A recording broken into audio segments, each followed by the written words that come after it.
Day Washington, October is National Bullying Prevention Month. According to a British anti-bullying organization, Ditch the Label, most cyberbullying that kids are experiencing is occurring on Instagram.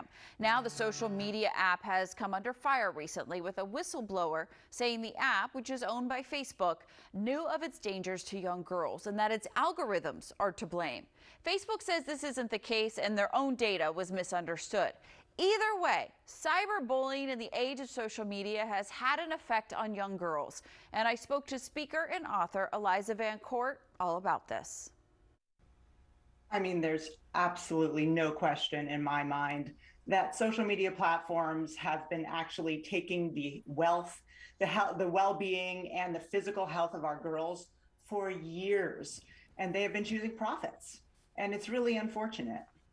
I will say our 14-year-old, we were talking about this. She's like, oh, yeah. So even they're aware of the news that's going on.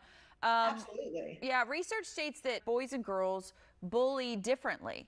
What's the difference with girls and how they either get bullied or become the bully? Well, the problem is in our society, we do not teach young girls that they're allowed to be angry. And so if you teach an entire population that they are not allowed to be angry, and then you put them in a platform where when they click send, they don't see the result right in front of them. They don't even see the anger coming back at them, and they don't see people feeling bad, and they really don't do it in a direct way because now they have this way of not actually having to get angry.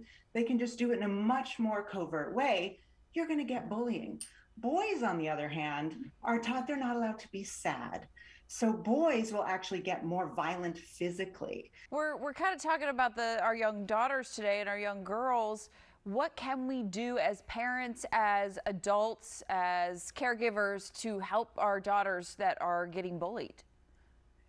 Well, there are several things. The first thing is they've actually done research that if you teach a young girl that her worth does not come from what she looks like, but what she does, that can help inoculate them. So a young girl who, let's say she's really into swimming and someone says, oh, you're not pretty, or starts to bully her, she thinks to herself, you know what?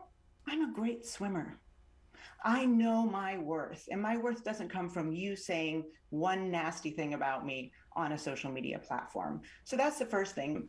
And the flip side of that is there's a lot of messaging out there that says, oh, just tell your daughter to ignore it.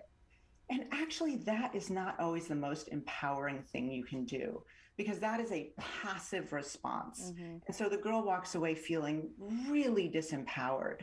So what you want to do is say, how are you going to actually go into this situation in your power and not say, it's my fault, I did something wrong, but this is my boundary.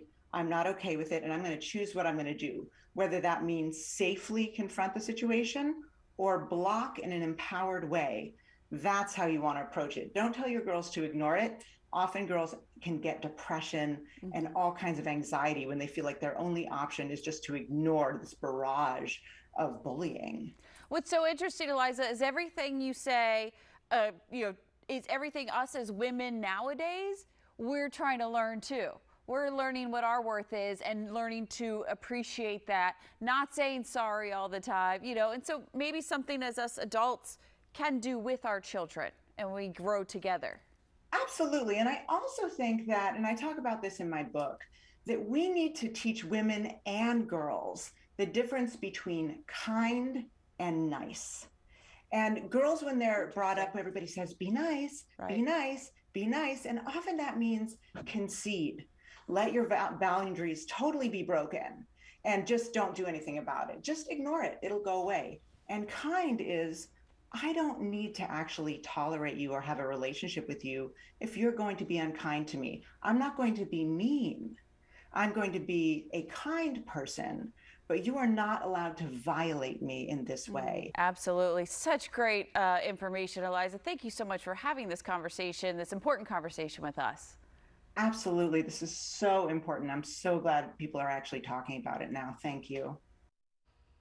Wow, there's just truly so much more to talk about with her, but you can grab Eliza's book, A Woman's Guide to Claiming Space, wherever books are sold.